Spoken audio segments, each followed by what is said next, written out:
ઉત્તરાયણના દિવસે અમારી આદિવાસી પરંપરા પ્રમાણે અમારા બાપ દાદાઓ જે રીતે ઉજવતા હતા એ રીતે હવે સૌ ગામના યુવાનો વડીલો ભેગા મળી સવારમાં વહેલા ઉઠી અને દેવચકલીને પકડીએ છીએ। દેવચકલી પકડી અને તેના કંકુ તિલક કરી અને તલ ગોળ ઘી ખવડાવી અને ઢોલ નગારા સાથે એને ઉડાડીએ છીએ। ઉડાડી અને આવનાર વર્ષ અમારા માટે કેવું આવે એના અંધાર જોતા હોઈએ છીએ। ત્યારે આ વખતે દેવચકલી લીલા ઝાડ ઉપર બેસી છે ત્યારે અમારા આદિવાસીના પરિવાર અને આદિવાસી સમાજ ઉપર એક સુખની લાગણી છે કે આવતું વર્ષ સારું આવશે એનો વર્તાર જોવામાં આવે છે।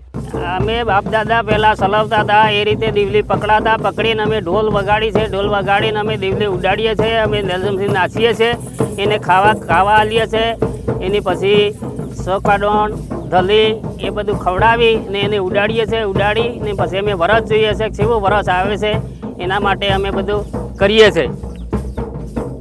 વરસ હવે એના ઉપર આધાર છે કે હવે બેઠી છે એના ઉપર આધાર છે કે વરસ સેવું આવે સેવું ના આવે એ નક્કી ના, પણ આમ અંદાજ મારીએ છીએ કે સારું આવે।